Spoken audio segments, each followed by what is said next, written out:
Hello, DBW Universe. This is Mr. Judgment here, alongside with the Vice President, the Exterminator. And we are bringing you the first ever DBW dominating backyard wrestling podcast.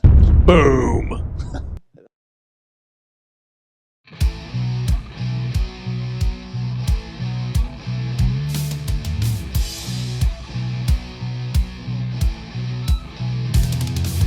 You are listening to the official Dominating Backyard Wrestling Podcast. All right, everybody, DBW Universe, this is the official presidential debate edition of the DBW Backyard Podcast. So, the first thing we are going to discuss in this series for this edition of the DBW Podcast is going to be the start of this series. So, this series will be going on at least once a month. We will have an official DBW podcast with a different theme and edition for each of the DBW podcasts. It will be hosted and co-hosted every time by Mr. Judgment and the Exterminator. Oh, yeah. That's right. And you can find our official DBW podcast on iTunes, YouTube, Facebook, and our new-to-come website, which will be ready soon and coming soon. So the first thing on our list here is we're going to briefly discuss, because it's a long history, is the overview of our company. So as most backyard wrestling companies started out, it was just kind of a fun thing, just kind of, pass the time kind of thing. We started out very young. We started out in about 2000, the year 2000. So at the time, I was 15. I was 10. The Exterminator was 10. So we were beating up a 10-year-old. It was fantastic. Yes. Just throwing him around like a rag doll. But it started out in the year 2000, and, it started out with just, the brothers kind of going at it, and then we incorporated some other family members and some friends, and it slowly began to get bigger and bigger and bigger. And then we started thinking, our matches are actually getting really good, and we should start recording it, and we did in the infamous wrestling room. In basement. Waynesboro, yes, wrestling basement in Waynesboro, Pennsylvania. And our first official name that we had for our company was the DWF, which was the Dominating Wrestling Federation. And this was what WWE would call their heyday back in the Hogan, Macho Man, all those days. This would be our kind of what would be similar to us for our heyday. This was our heyday. It's when, we still kind of did it for fun, but there was structure, there was a storyline, and it usually involved me and you going at it. A lot of fast-paced action back and forth, really. You took a big move, you didn't stay down long. It was very, very fast-paced compared to what we're used to today. But that weight has a lot to do with that as well. So. Yes, we weren't even half the weight that we are now. Right. But back then it was just move after move after move, and not really telling a story, because back then that's not what we were trying to do. We were just trying to just go at it and kind of, much like we do now, we like to look back, especially the Exterminator and I, and kind of critique our previous matches and what we could have done better and improve, and always try to, outdo ourselves and try to grow, always trying to grow. But it started out as the Dominating Wrestling Federation.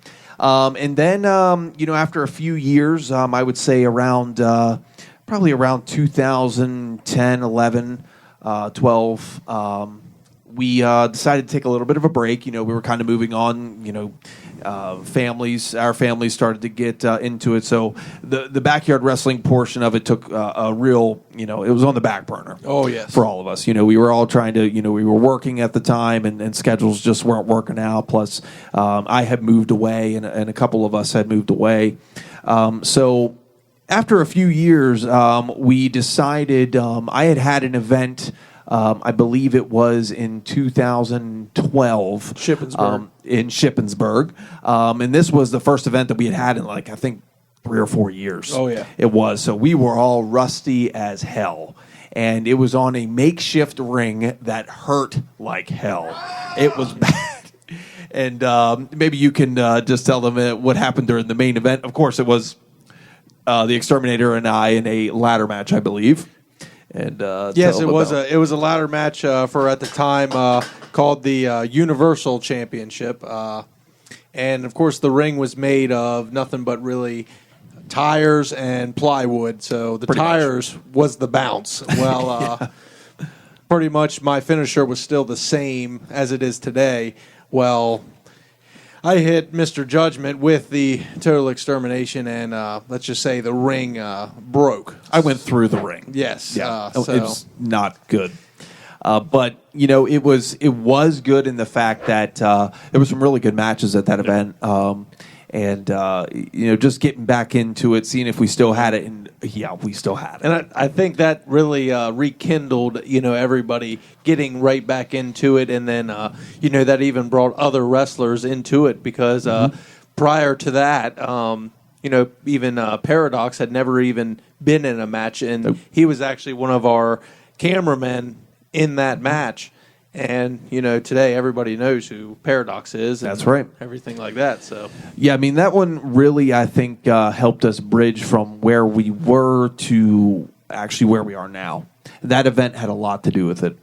Just kind of looking back on that, it really was, I think, a turning point because, I don't think without that event, I don't know if we would be here right now talking about this podcast and having the amazing year that we just had, which I'll talk about later. But then what ended up happening after that event was, another gap in wrestling. I think it was about a 2-year gap from that.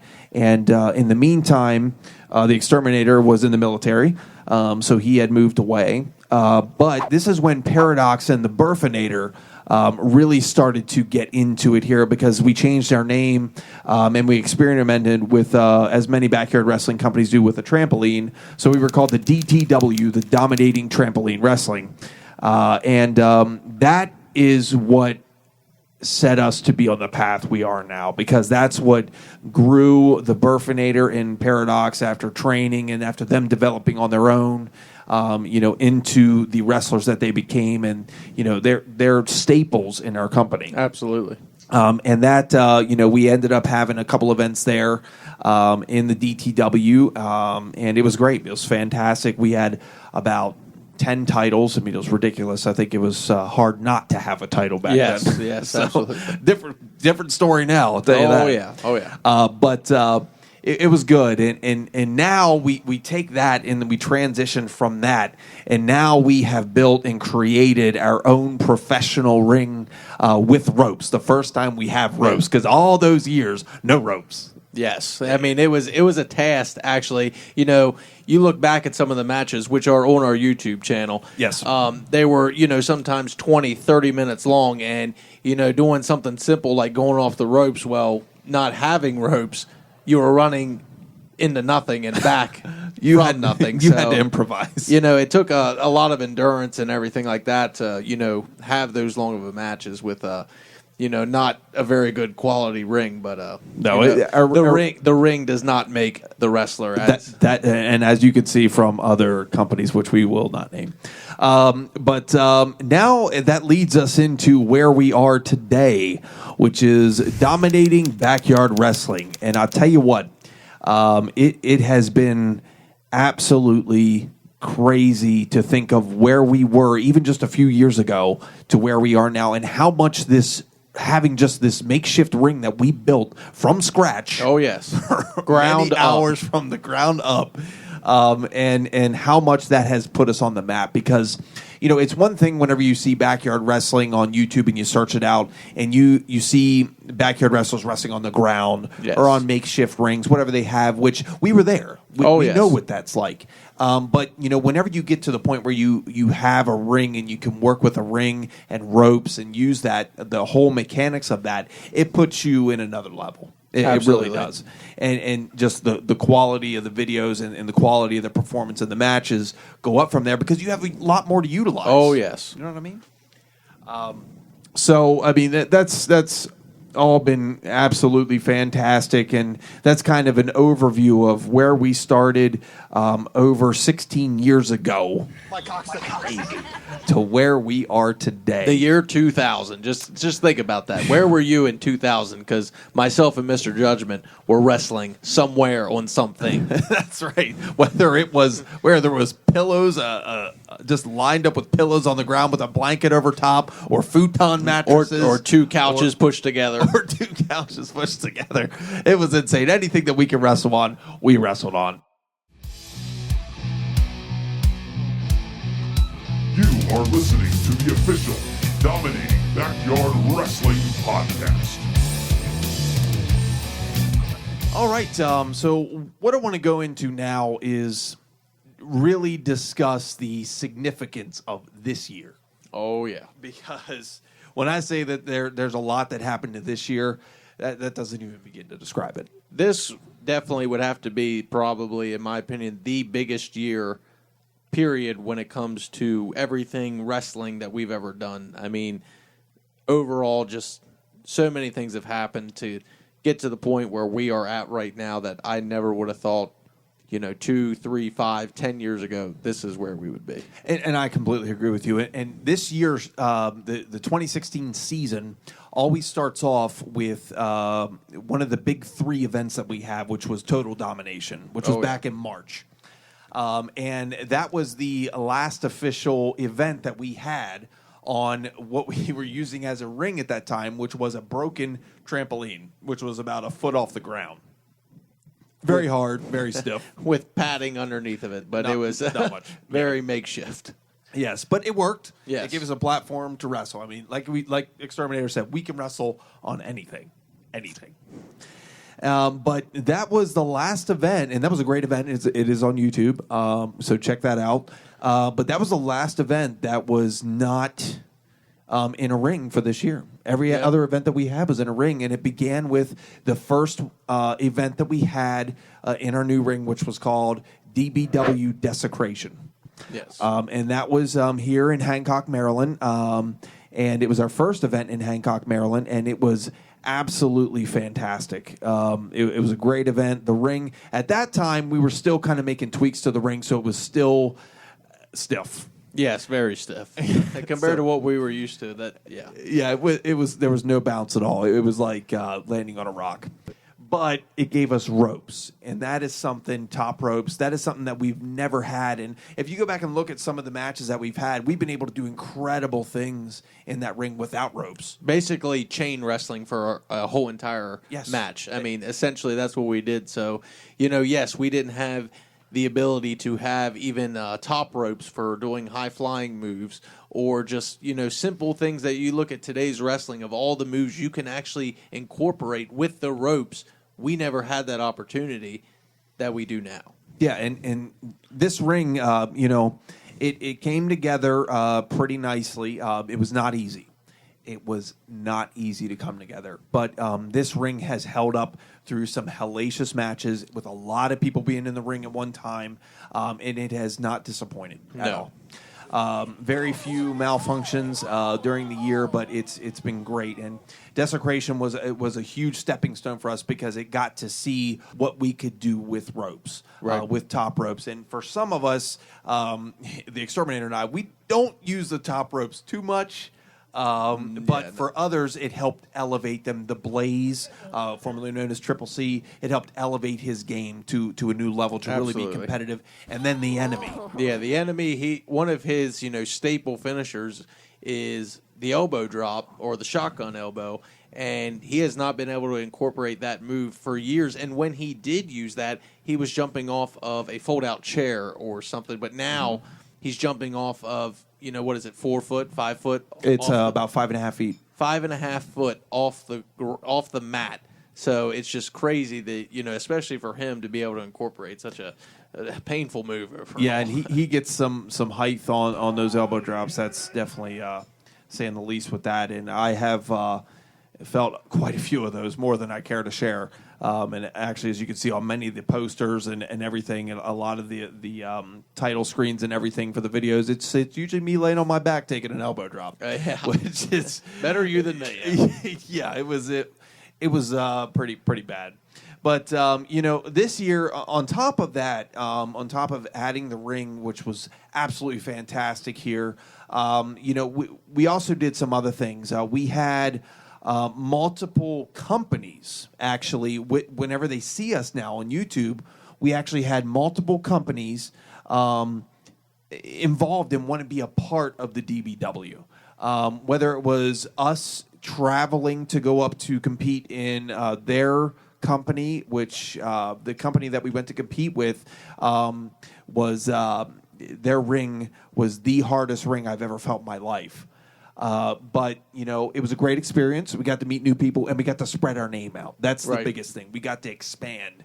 And it was me, Paradox, and the Burfinator that went up there to try that out, and I will never wrestle in that ring again.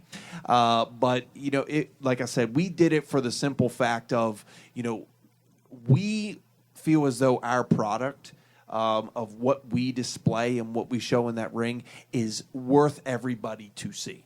Absolutely. You know what I mean?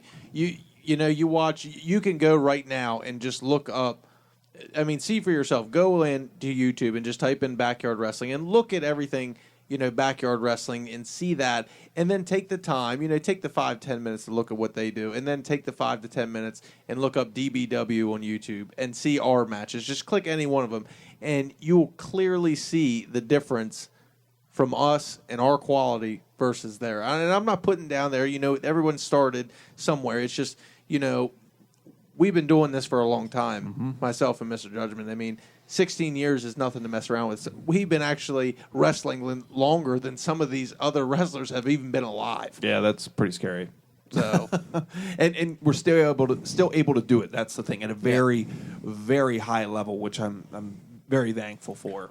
But I think one of the things, and we've talked and had multiple discussions on this, not to get slightly off track, but backyard wrestling can sometimes get a bad name for itself. Whenever, especially in the pro and indie scene, whenever they talk about backyard wrestling, it's almost like it's what the hell is that? That's some kind of just mutant form. Yeah. It's just not organized. It's just total chaos. Nobody knows what they're doing. People get hurt, or even worse. And we look at ourselves as professional wrestling in the backyard. That's what we look at ourselves at. And I think that our wrestling quality shows that. I think that we have just as much in-ring talent and in-ring storytelling than any professional or any indie company out there. Yeah, absolutely. We spend our time in the ring. We don't go outside of the ring and, roll around in the dirt. We actually wrestle. There's nothing, there's nothing really more to say. You look at all the different things we do. It's not unrealistic. It's legit. And if anyone thinks that backyard wrestling is fake, give it a shot and take a slam one time. Yeah, even take a chop and see if it's I get so frustrated when people say wrestling's fake because they don't know their ass from a hole on the ground whenever they're saying that. Oh, yeah. It can be planned, it can be choreographed, it can be staged, but it's not fake. Taking just a bump in the ring, forget even being slammed, just falling on your back in that ring, and you're like, okay, I don't know how these guys can do that. There has been injuries all across our whole history of backyard wrestling, and it wasn't from a light bulb getting hit across our back. These were just from taking moves. For instance, the Burfinator probably sustained one of the the most serious injury out of everyone who fractured collarbone, fractured his collarbone. So but it was his own fault. We teach how to take a bump correctly, and he just was instinct for him and put his elbows out and. Courtesy of the Exterminator, took it a powerbomb the wrong way, and that's what can happen. But we teach our wrestlers the basics and help them build from that. That's not to say that there's going to be mistakes here and there. There's mistakes in professional wrestling. I was watching a couple months ago a match with Adrian Neville, and he was doing a baseball slide and rolled his ankle. How can you prevent that? You can't prevent it. It's a contact sport, just like football and all these other things. Injuries happen. Right. That's just how it is. It's part of the business. But to get back on topic here about our 2016 season and being involved in multiple companies and multiple companies being involved with us, we have doubled, if not more, the amount of events this year than any other year that we've had. Absolutely. I mean, we have had an event, I think, every month for the past 6 to 8 months. Right. I mean, it's been crazy summer. This summer was absolutely amazing, we're looking forward to the last event here, which we'll get to and everything. But this year has just been off the charts. I mean, our roster has grown. Yep. To just be in the select few that we've always been. It's really branched out, and like I said, we've had other companies and their members on their roster actually want to come and work for us. And that is part of why our roster is so big right now, because we have members from other companies who I love what you do. You make the quality of wrestling better. It's safer. It looks more professional. And I want to be a part of that. And we are the land of opportunity. Right. We are. And then this year, also, we were actually reached out from a guy who does professional wrestling who wanted to take people from backyard wrestling, myself and Mr. Judgment, to wrestle in his company for professional wrestling. And what does that tell you? So that, I'm just saying, that tells you the quality of the wrestlers that we are, and just, really, I'm sure he didn't look back to 2006 to watch the matches. He was watching this year from everything that we had done, because this year, from all the social media outlooks right now, from Facebook and YouTube, everybody knows what they are and they see us, and I think overall they like what they see. So. Yeah, I mean, we have definitely separated ourselves. I even think, there's hundreds of backyard wrestling companies, even on YouTube. I mean, there's so many. But if you just type in that search bar right now, DBW, we are the first thing that comes up. Absolutely. We are the first. It's been that way for a while, and we're still growing in subscribers. And the thing is, we have a ton of subscribers, and we've only been on there for a few months. Right. So, I mean, it's really good. And our videos get hundreds of views, every single one. Within, maybe a week, yes. They have hundreds of views. Yes, absolutely. So, I mean, we are growing, and we're growing the right way. And, our roster members and the corporate team here at DBW and our fans that follow us, they're excited about our product. They're excited to see what's going to happen next. So it's going to be great. I'm really looking forward to, completing this year and then next year, which we'll, again, talk about here later in the podcast. The events have been absolutely fantastic. If you have not checked them out on YouTube and on our Facebook page, you need to check them out right now because you will not be disappointed. You can watch Monday Night Raw and see more action in a DBW event than you do on Monday Night Raw on a consistent basis. Oh yes, and it's not going to be the same matches over and over. We mix it up. We put other wrestlers. Maybe that you would say, oh, he don't stand a chance, and just, even myself and Mr. Judgment being, part of the corporate team, we don't even know sometimes the outcomes of some of these matches. But the biggest thing about DBW is that the opportunity that we give to our wrestlers to perform and show us really what they got. So. Yeah, we have, and we've talked about this many times, but we went from having 10 or 12 championships down to 4. And our roster is bigger than what we had before.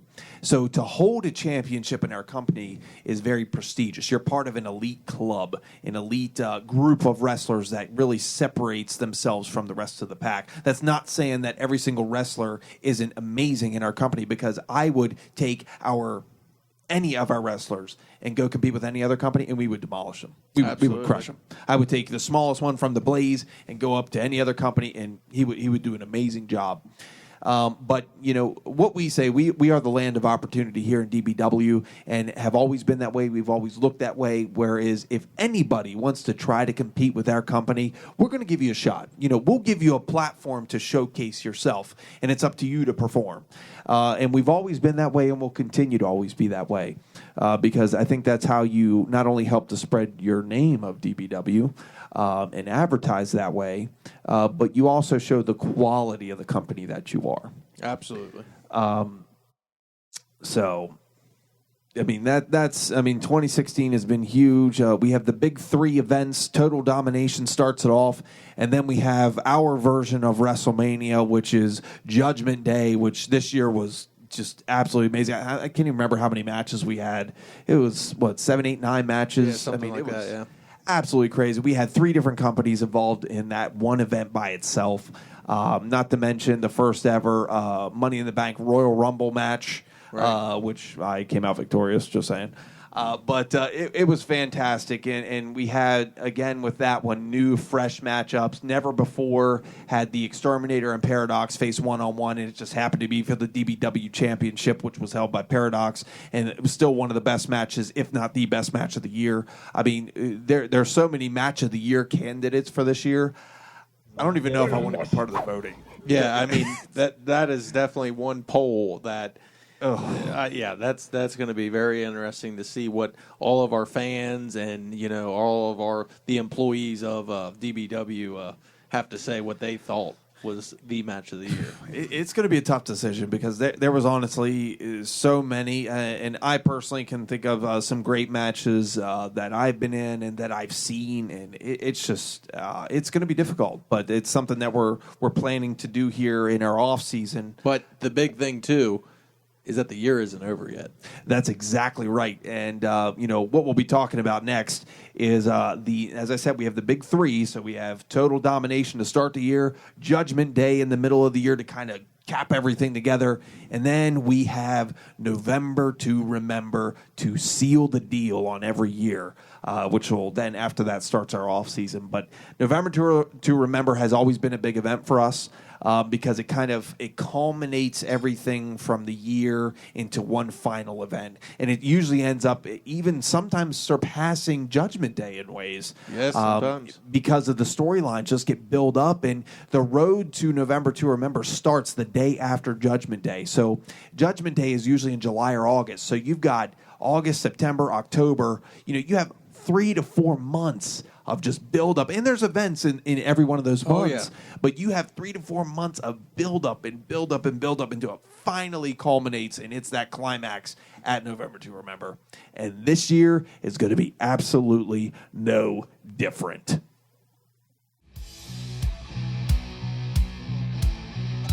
You are listening to the official Dominating Backyard Wrestling Podcast. Alrighty, folks, and now we come to the proverbial meat and potatoes of the DBW Dominating Backyard Wrestling Podcast. And we are going to be talking about our very next and very last event of the 2016 season, which is the very highly anticipated November to Remember. And like I said, this is one of our big 3 that we have every year, with Total Domination starting the year, Judgment Day being the halfway point, the biggest event all year, and then November to Remember is usually a big event to help us close out the year. And this year is going to be no exception.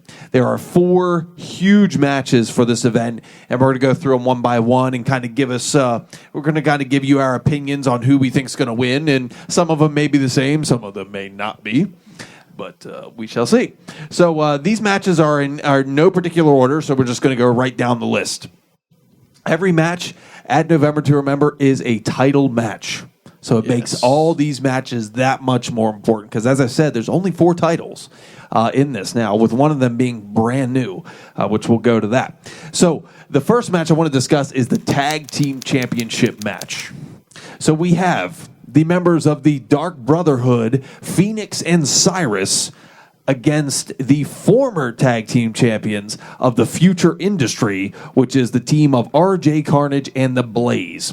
So what I feel is interesting about these 2 teams is they are polar opposites. Absolutely, yeah. You have the strength and the power on the Dark Brotherhood side with Phoenix and Cyrus, and then you have the speed, the quickness, and the agility with RJ Carnage and the Blaze. So the question is, can the former champions regain those titles from the Dark Brotherhood? What do you think?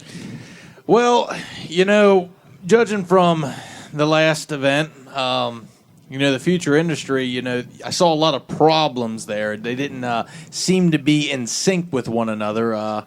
the Dark Brotherhood kind of just went in there and, cleaned house, so to speak. It was a dominant win. It really was. And, to come in there, not even being the champions, the first time they were even tag team partners for that matter. And, to be that dominant in their first match, it's hard to pick, pick the future industry to win over them. But,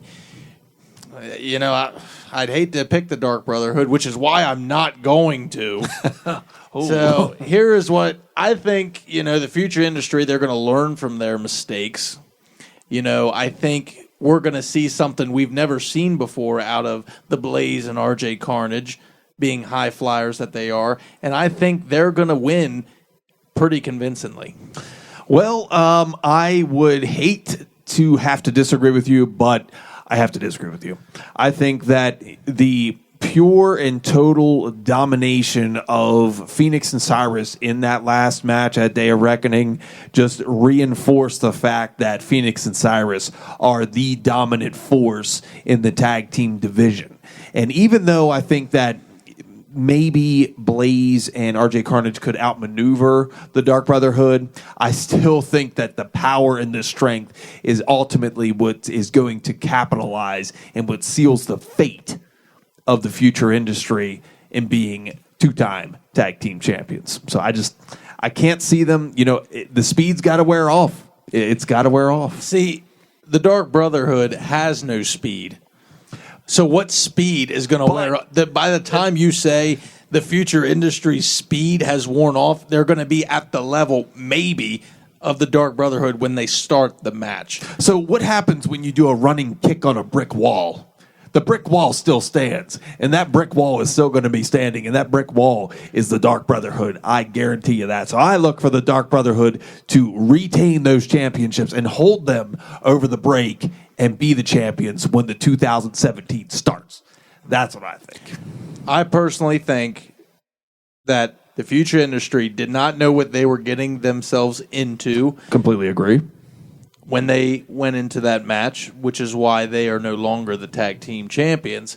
But that doesn't mean they're not going to learn from their frickin' mistakes and beat the so-called brand new tag team that is the Dark Brotherhood.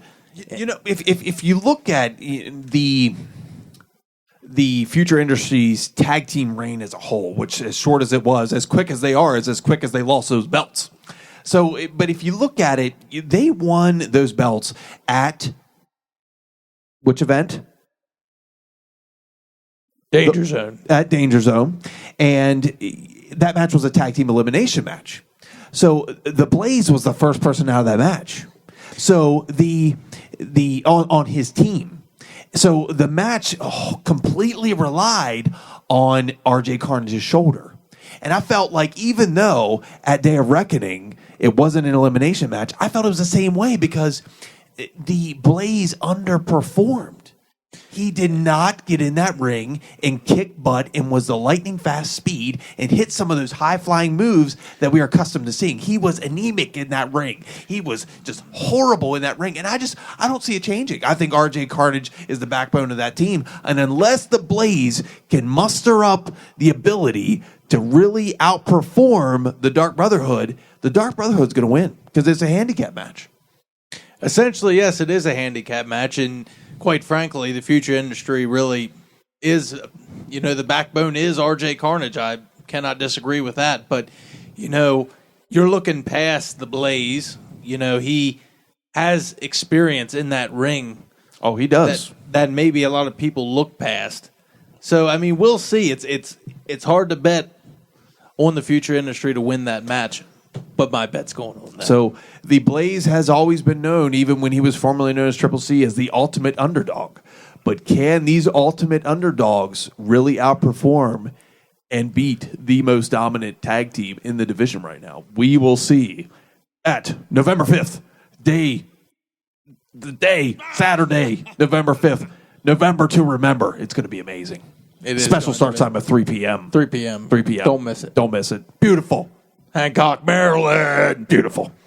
So we're going to go and move on to the very next match. So we are on both sides of the fence so far.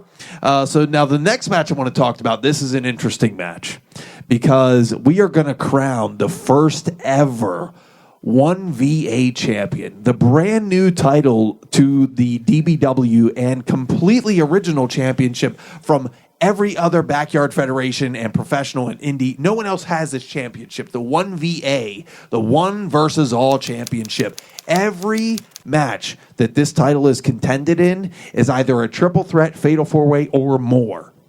So you constantly have to watch your back, and it means if you can retain this championship for more than one event, that's pretty damn good. I agree 100%. So we have 3 contestants in this match. We have Cyclone, we have Phoenix, and we have Fatal Fury in this match to crown the first ever 1VA championship. This is technically Cyclone's first match. Technically in the DBW, because he was the former manager of Fatal Fury, but that friendship has spread apart since now it is for a championship. It is truly one versus all. And then you've got Phoenix, who is already an established member of the Dark Brotherhood and one half of the tag team champions, and a very dominant force in that ring. And then you have Fatal Fury, who the last time he competed in this ring, I mean, he was against the Burfinator in the first ever strap match, but I think the Burfinator got lucky in the match because Fatal Fury ruined him. So who do you think is going to come out on top and be the first ever 1VA champion? Well, I'm going to go over each one of these competitors. So Phoenix, I think as far as he's concerned, I think match order is going to play a big factor on Phoenix. I think if Phoenix is in the tag match prior to this match, he stands very, very little chance of winning this match. So you think the endurance is going to gone, the stamina gone, 0. Okay. Restart. Okay, restart. Next season. Okay. Now, Cyclone. I don't really know what to frickin' say about Cyclone. I've never seen him perform, but that interests me. He's a question mark. He's a question mark in this match. We don't know what to expect from him. Yeah, I think he's going to be overlooked. He's been through the entire training process here at the DBW. He has. But he's an unknown. He has, and we don't know really anything about him.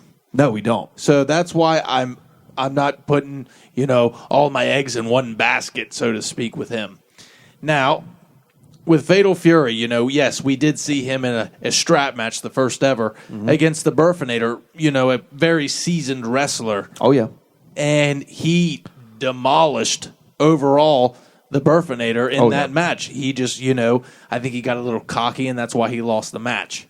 I mean, you catch a bony knee to the side of the head, I think that's going to really knock you out. That'll do it. But, overall, if I'd have to pick one winner, I definitely don't think Phoenix is going to win. Fatal Fury, I just haven't seen a lot out of him. He did, like I said, I think he got a little cocky with the Burfinator. And, I'm going to go with the underdog in this one, and I think Cyclone's going to pull out the win here. Interesting. I tend to lean towards picking Cyclone because he is, like you said, an unknown, and he could be, which I think he's going to be the quickest guy in this match. So he's going to have that on his side. I'm sure he's hoping for the 2 bigger guys in this match to go at it.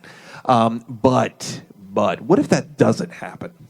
And you've got a seasoned guy like Phoenix, and regardless, I think of match order and match listing, Fatal Fury it could pull this match out of his ass. I'm not saying he couldn't, but I just think that the Dark Brotherhood's on a roll. I can't see them slowing down at all, and they have been on a mission since they have entered this company, and especially Phoenix. I mean, he holds a victory over Cyrus.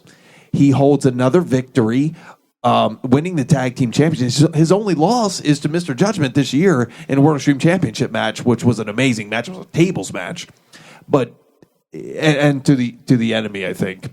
But I just think that Phoenix is going to come out on top of this match. I think he's the biggest guy. He's the strongest guy in this match. And I think he's got the most to prove to establish his dominance in the DBW. And like you said, Cyclone is an unknown. So I got to go with what I've seen and what I've experienced. And what I've seen is, although Fatal Fury had a great match against the Burfinator and could have and should have won that match, the bottom line is he didn't. He did not win that match. Cyclone, I don't know, because he is an unknown, so I can't vote for him. So my money's going with Phoenix. Okay, we went over 2 matches so far. Yep. And it seems like you're on this, Dark Brotherhood bandwagon, so to speak, here. Okay. With what I see. What you see. Okay. All right. Well, you didn't see anything from Cyclone. Fatal Fury destroyed the Burfinator. And if I have to remind you, Mr. Judgment, beat you at the last event. But maybe we'll just keep that a little hush-hush. Oh, the Burfinator? Oh, yes. Oh, yes. He snuck out with a victory with that Snuck one. out. Oh, yes. And he won because I let him win. But we'll discuss that. Let's get through the matches. Yeah. Then we can bicker about that.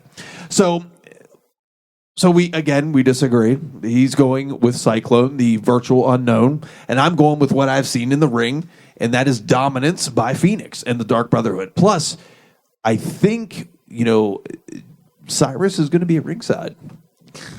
Hey, and say what you want. Say what you want. It is a triple threat match, but it is disqualification rules. So regular rules do apply. But all it takes is that moment of hesitation. That moment. And Phoenix can finish you. And his new finishing move, the pump handle driver, I got to see it firsthand, like right in front of my face as he hit that on Blaze. And I thought Blaze, he just crumbled up like a little dirty napkin. It was disgusting. So, we disagree again. Big surprise. So, the next match, this one is going to be an interesting one. And I really want to see what you think about this one, because I am very familiar with this championship. It is for the World Extreme Championship, which, if you do not know, it is our version of the hardcore title. Extreme rules, no rules, anything goes, no countouts, no submissions. You have to win by pinfall. So we have the current champion, Paradox, going one-on-one against Cyrus. Who do you think's coming out in this match? Okay, I'm going to go with what I know here. Okay. Paradox is our ex-DBW champion. Mm-hmm. He is also the ex-tag team champion, well, the ex-tag team champion, which, when he was the tag team champion, he carried that team on his back, the so-called backbone, as Mr. Judgment likes to call it. Arguably, yes. So, he was the tag team champion, the ex-DBW champion, and now he's the World Extreme champion. Mm-hmm. Okay. I don't see how anyone could really say that Paradox is not going to win this match.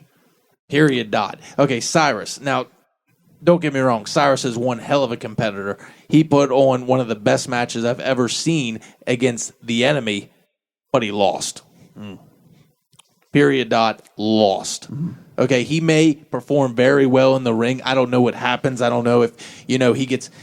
too worked up, gets a little bit of ring fever and just has to lay down and, get the 1, 2, 3 and get out of there. I'm not sure, but he just doesn't seem to be able to get the job done. It seems like he always maybe needs a little bit of help in all of his matches.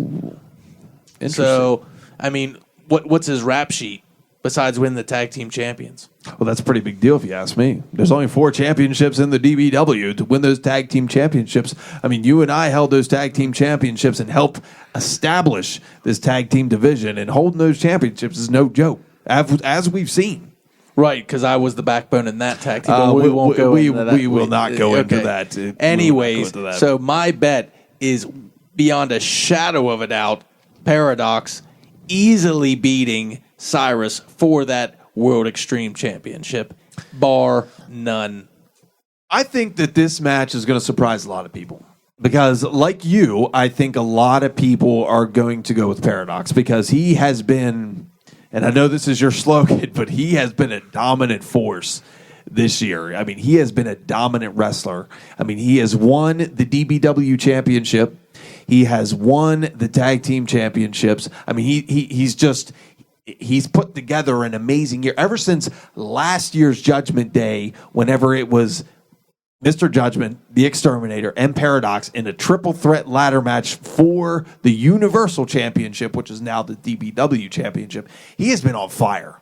So it's been over a year. That match was irrelevant. That match is very relevant. It is part of the history, the illustrious history of the DBW. Didn't pin me. And he didn't pin me either. But the fact of is this, that Cyrus and Paradox, this is going to be a great match.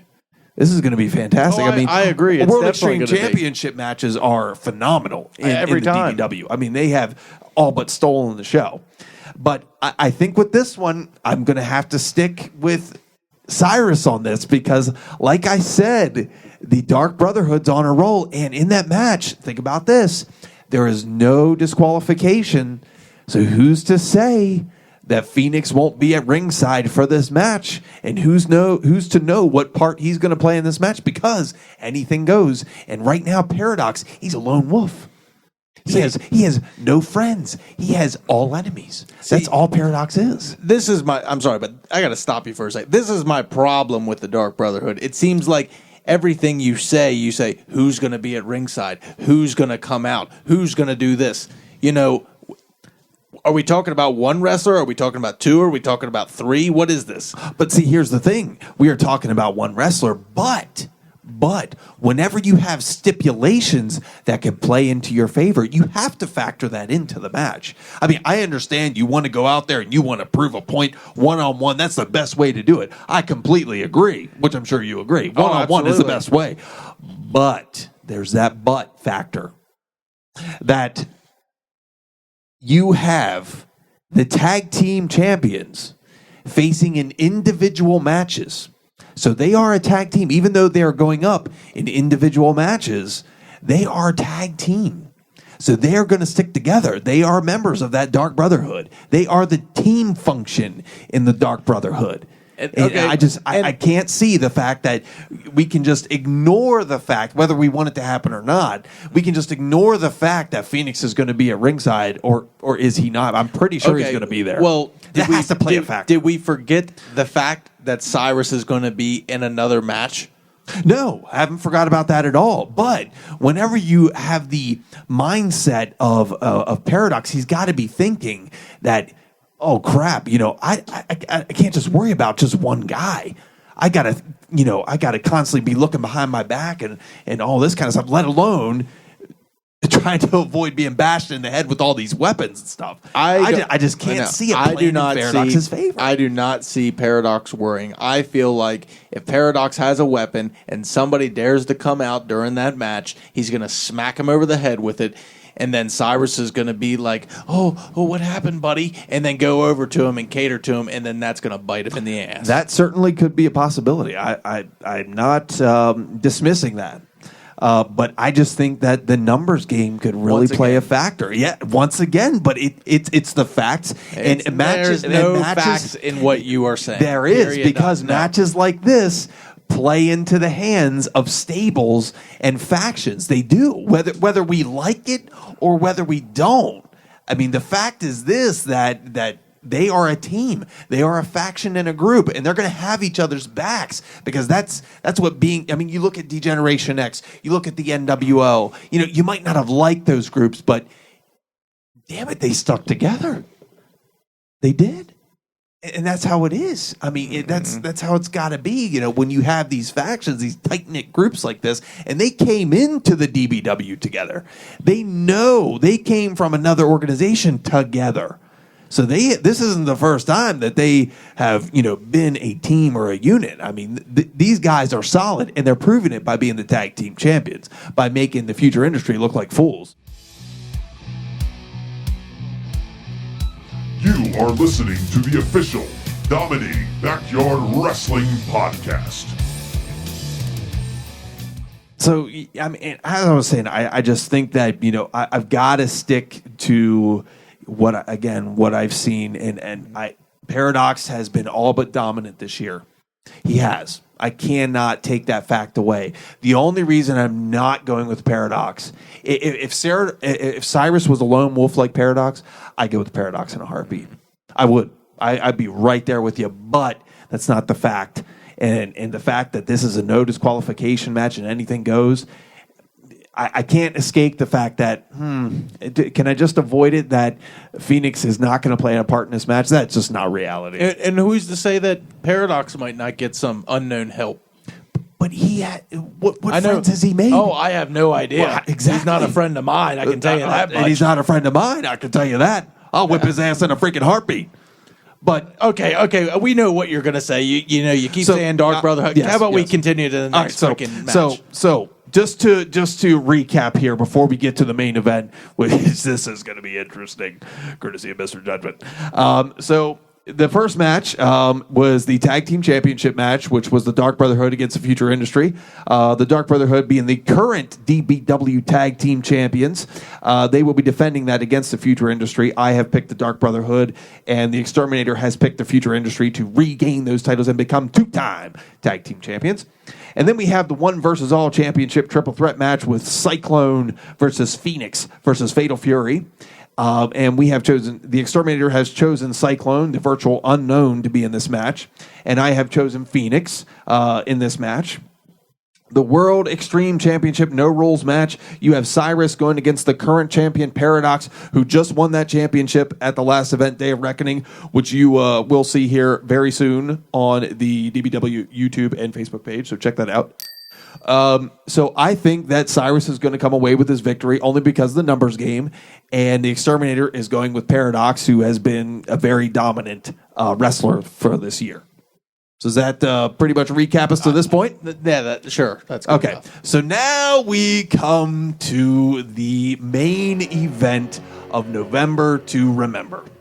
And this match, let me just, before I say who's in this match and all that, the significance of this match is huge. Would you not agree? Oh, it is. I mean, this before the match even happens, I'm already going to say that this match coming up, the main event for November to remember, is going to be a match of the year candidate, bar none. Do you agree with that? I would agree. Okay, so these competitors, the three guys that are in this match, have not been in the ring facing each other, let alone for the biggest prize in our company, in over 8 years. Now just let that sink in. 8 years. Where were you 8 years ago? I mean, where were some of the people that are in DBW and watch DBW? Just think, where were you at 8 years ago? Because, I mean, that's the last time this match has happened. And this match has the Enemy going against Mr. Judgment, going against the current DBW champion, the Exterminator, in a triple threat match for the DBW Dominating Backyard Wrestling Championship. And I hate to bring up the past, but I'm going to bring up the past. So the last time, 8 years ago, the only time that this match has actually, I can't say that the only time. There has been 2 times that this match has happened. Once it was about 10 years ago, let's say, maybe even older than that. Yeah, possible. It was when we had a wrestling room, so to speak, and actually the Enemy came away with the Unified Championship at that point, Yes. or the Undisputed, I think we called it at that point. Yep. He actually won that match.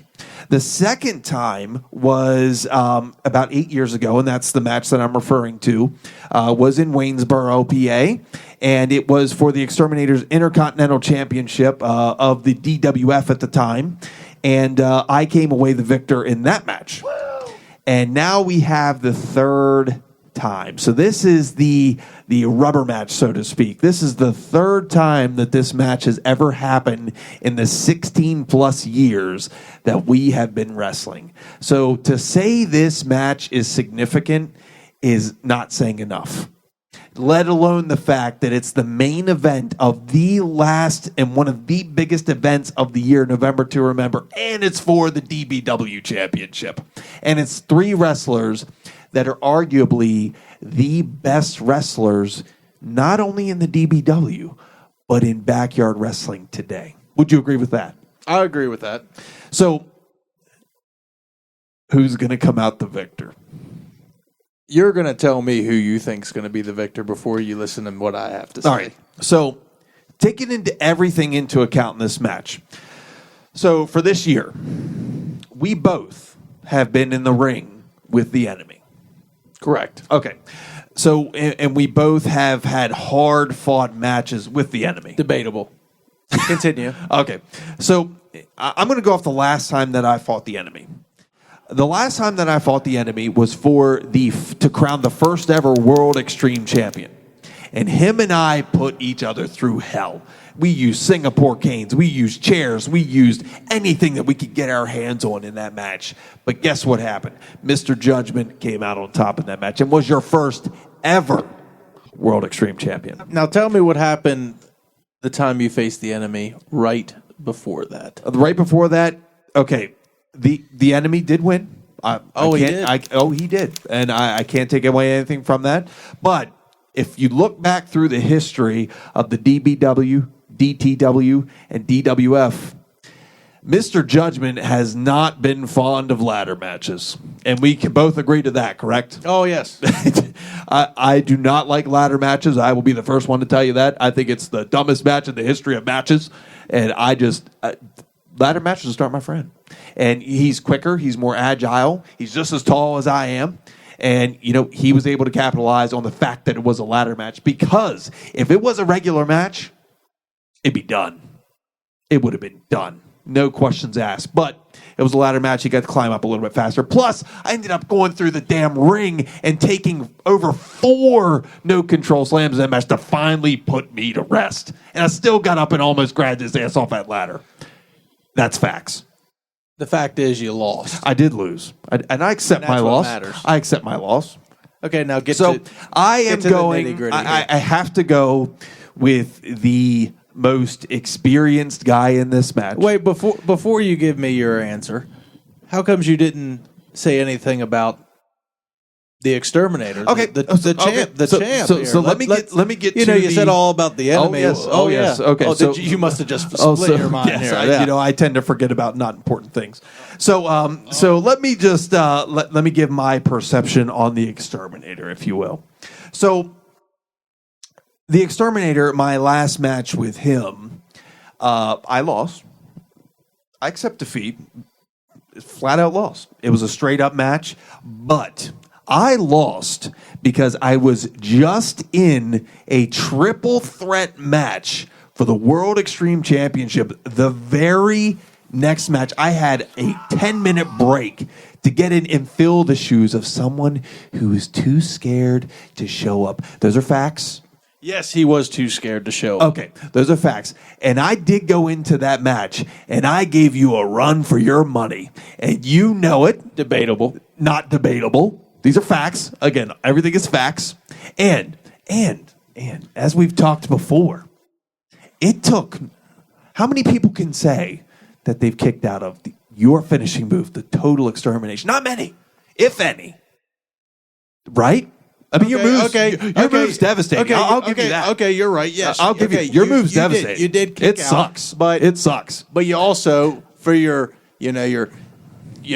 crimes of kicking out, you ended up taking another one. So was it really worth the little bit of energy you had left to raise that shoulder? So I was just trying to say, not only did it take the fact that I was in at the 20 to 30 minute Extreme Rules match with not just one competitor, 2 different competitors, one of which being your guy Paradox, the other one being the Burfa Squirt. It took that plus your best moves plus 2 total exterminations to finally put Mr. Judgment down. And even though I lost that match, you can best believe I was this close to getting that championship, because if you can remember, you just kicked out by that much. Actually, no, I'm sorry. You didn't even kick out because the freaking ref was turned. And I hit a freaking scissor leg drop, one of my signature maneuvers. The belt just happened to be laying on your chest. And I hit a scissor leg drop to you. 1, 2, 3. That belt should have been mine.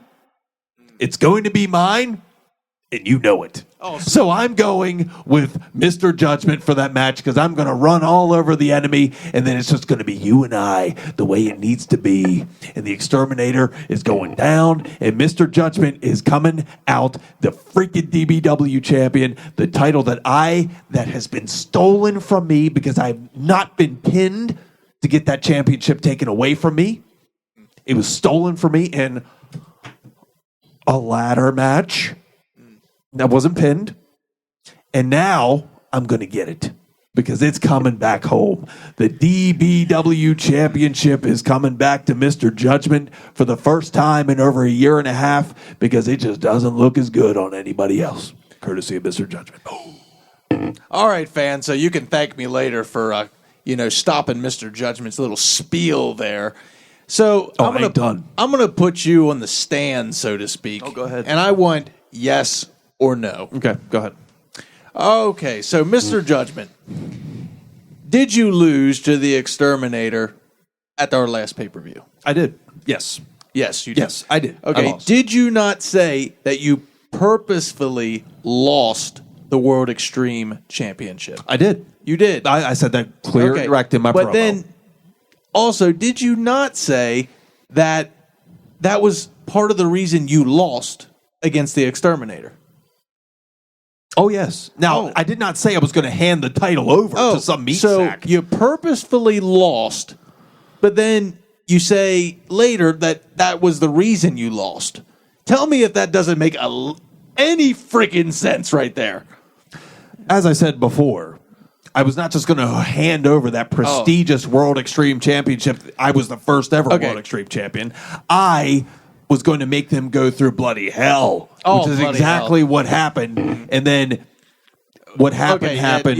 I let them win the match, whatever. It was a title that the only reason I was helping to win that title was to put it on the map. And no one can ever say that they were the first ever World Extreme Champion except for me, Mr. Judgment. Next thing. And that alone is worth mentioning. Did you not get help at our last encounter at the last pay-per-view to try to win my DBW championship? Hey, it's a yes or no. I did not try to get help. Did you get help? You said, okay, let me rephrase. Did you get help? I think you got just as much help as I did. Because if it wasn't for them, as I said before, I would have beat your ass 1, 2, 3. Did you get help? Yes. Yes, you did. Yes. Okay. Did you get help?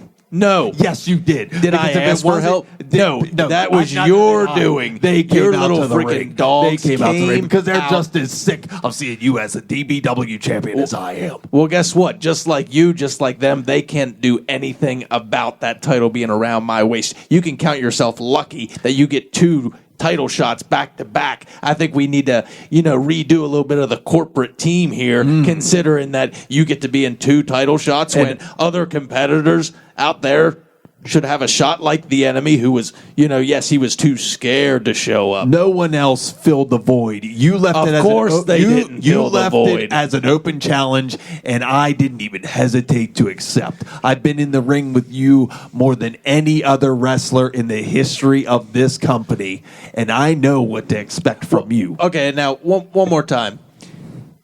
Did you lose the last time you faced the Exterminator in the ring one-on-one? What is with these repetitive questions? Yes. Yes, you did. Okay. I think I pretty much clearly said that. Now, I can even ask you this.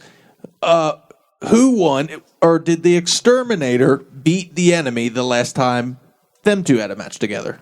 I believe so. Believe so or no so? I believe so. Okay, so I beat the enemy this year. It was actually best 2 falls, 2 out of 3 falls. I beat him 2 in a row pretty easily, pretty convincingly. And then I also beat Mr. Judgment with the piddly help that is called the Dark Brotherhood. Which is the help that he also received. Okay, so beat him there. So what in his right mind makes him even think for even a second that he stands a chance of beating me or even having a better chance than the enemy? The enemy whipped you.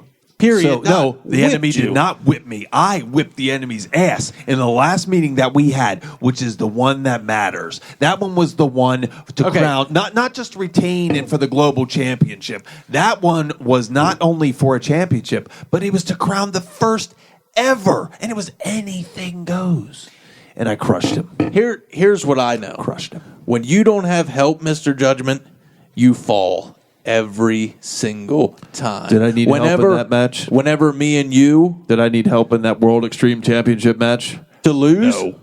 I won the World Extreme Championship match and became the first ever against the enemy. Okay. Did I need help in that? were you Yes or no? Were you a part? Yes or no? You're not on. I'm not on the stand. That's you. Oh, okay. You respect the freaking champion. Here we go. That's right, the champ. What are you? Have you ever been the DBW champion? let me ask Have you you this. ever been? Have I ever been given the opportunity? Yes. The fair Yes. and equal opportunity? Absolutely. Absolutely not. So let me ask you this. So out of all three competitors in this match, you have myself, the enemy, and you. Which wrestler out of this match has the most to lose? Answer the question. Well, that is an Answer the question. The Exterminator has Okay. the most to lose So- because he's the champion. Exactly. And everybody else, Mr. Judgment, has nothing, no titles around that piddly waist. But, you know, the Dark Brotherhood is so successful, even though he was the only one to lose at the last pay-per-view. 2 matches, have you? But and you the know enemy what? also has no title around But his you know what's piddly going to waist. matter? When I come out of November to remember the DBW champion, because whether you like it or you don't like it, there are facts of this match. And here's the facts. Fact number 1, you have the most to lose. Fact number 2, I will destroy you. Fact number 3, and this is the big one. If you happen to squeak a victory and steal a victory in this match, if you happen, which isn't going to happen, but if you do, not only do you have to worry about how you're even going to remotely try to stand up after the beating you're going to receive, but hey, cameraman, get a look at this. You're going to have to worry about what's in that briefcase right there with Mr. Judgment's signet on it. Because what's in that briefcase is a title shot that any time, any place, and anywhere that I want it, I can get a title shot. So it could literally be 3 seconds after the 1, 2, 3, you pin the enemy because you're sure as hell not pinning me. Oh, I could say, hey, referee, take this. And I'm going to destroy your ass and take what is rightfully mine. it was never rightfully yours. It's around always the been champion. mine. You know what? Your briefcase right there. What's stopping you from doing it right now? I could.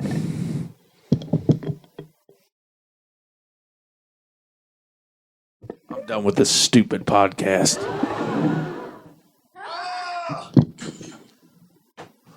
Walk away, champ.